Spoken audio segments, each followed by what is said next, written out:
welcome to Craftyhallett. This is a quick video to show you some of the new products that are in the Celebration and Spring Summer Special catalogue, but also this mini album that we made on my Crafty Reward Day on Sunday.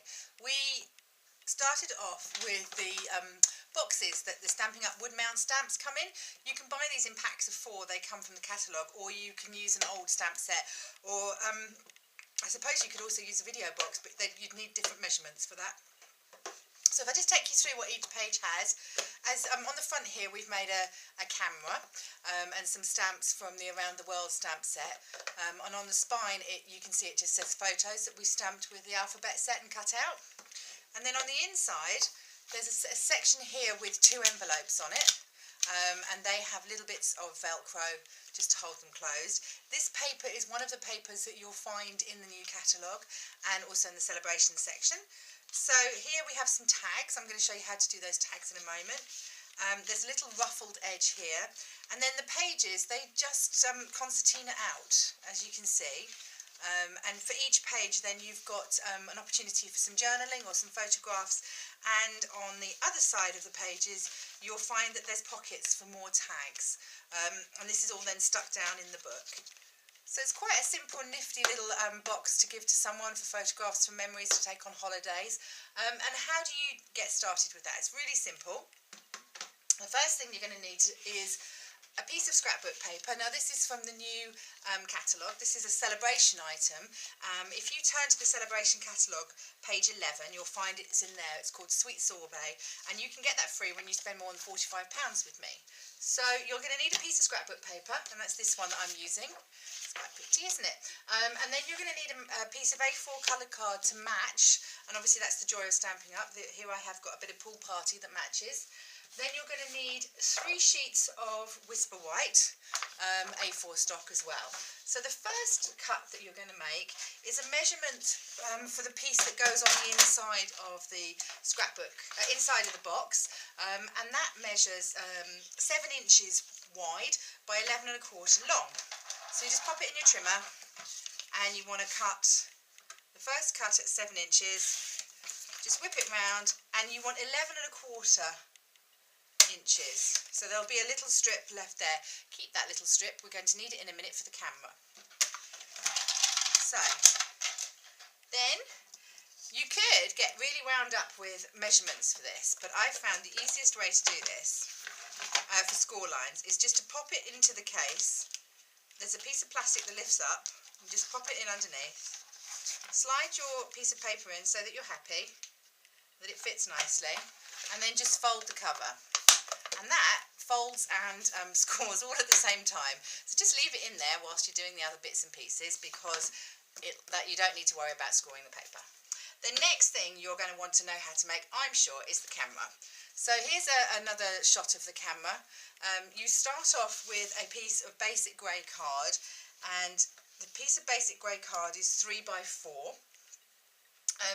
You put it into your punch board, envelope punch board, and you line it up at 1 1/4, and you punch, and then you flip it over this way and line it up at 1 1/4 again and punch.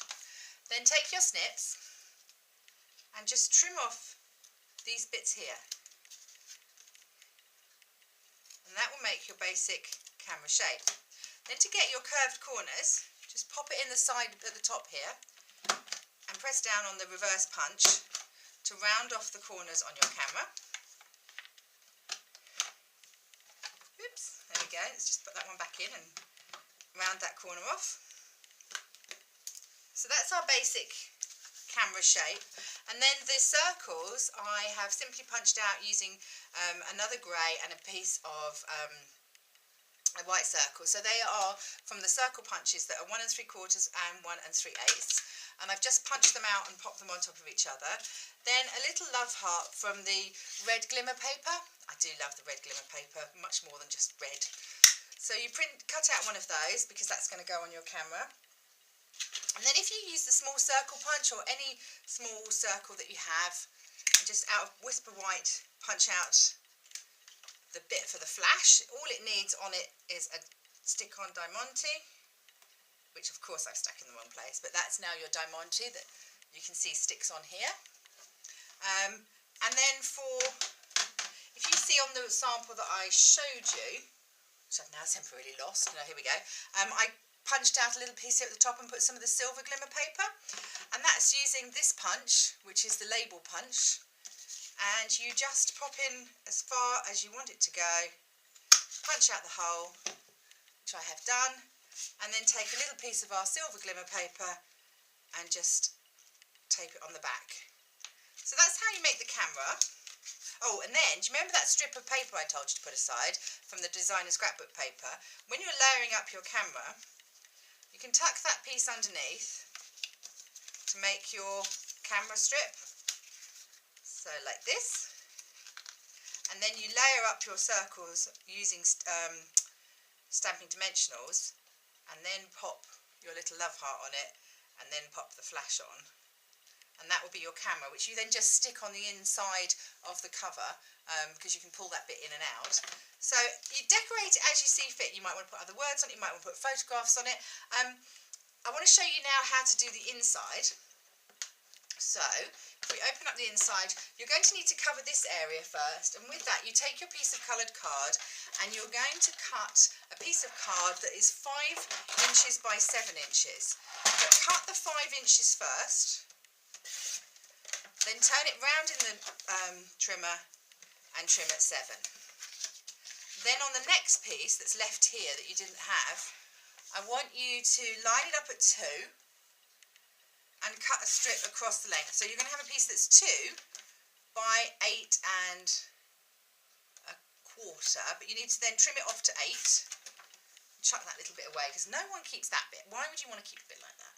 So then you can cut this piece in half at 4. So you have 2 pieces that are 2 inches by 4 inches, and you have 1 piece that's 5 by 7.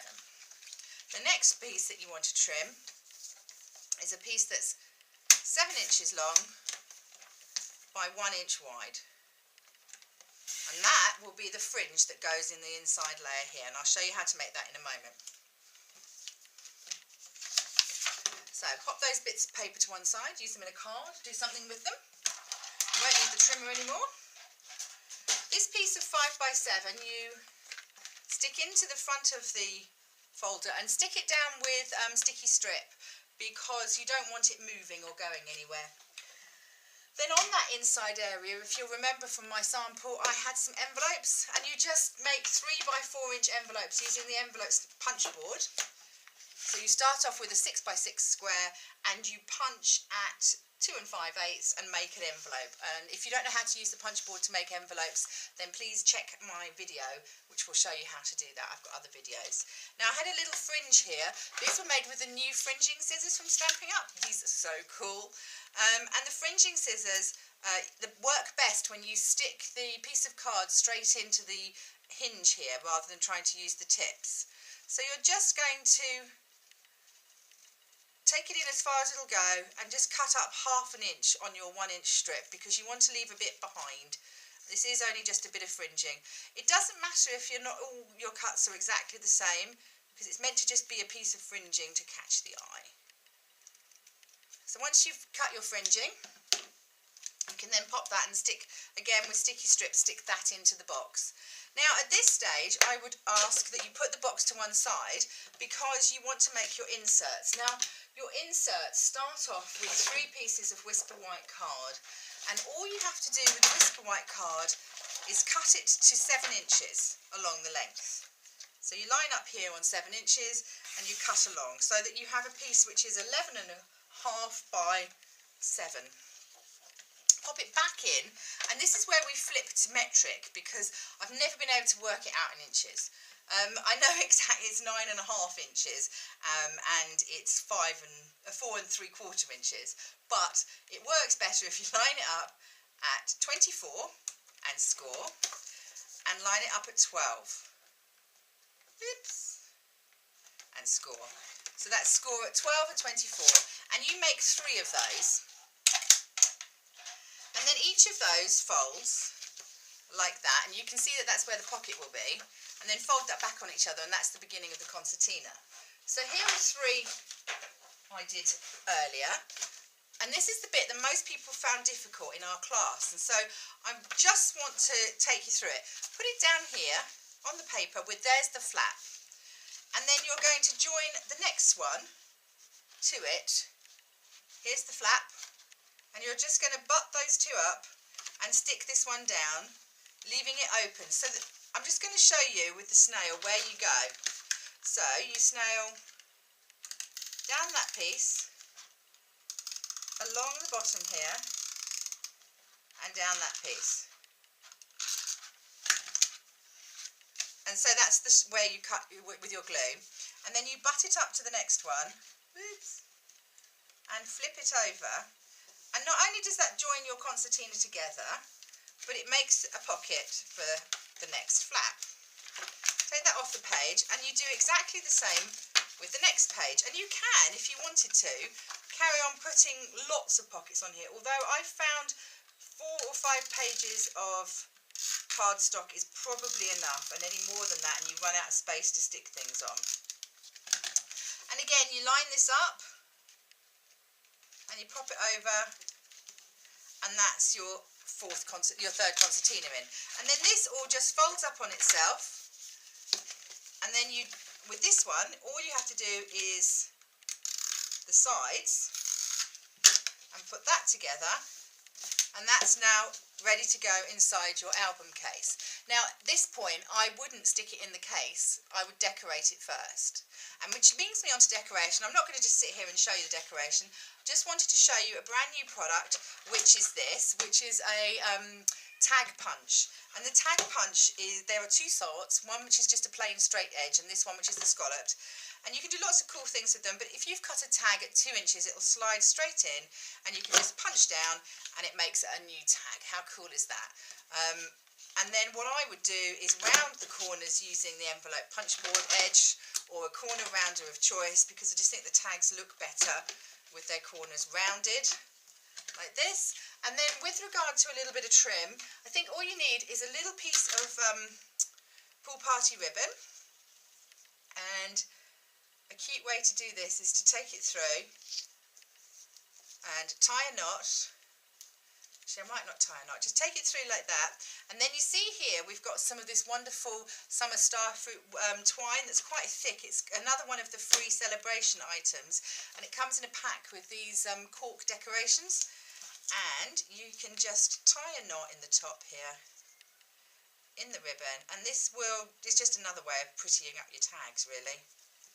So you can pull that through, tie a knot or tie a bow and tie it off like that, and then obviously just trim those edges. Now those tags fit neatly, find the right box here, those tags fit neatly in here, and so that's how you finish your basic box.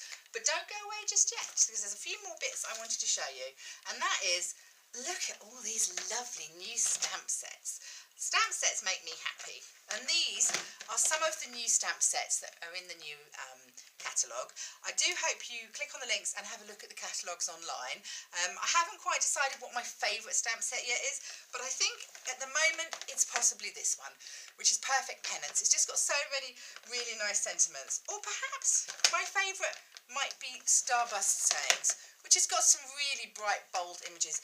Or perhaps my favourite might be this hardwood image, which is a great background step. Or maybe Peaceful Petals, which I can't wait to get started on. Let me know what one's your favourite. Thanks for watching.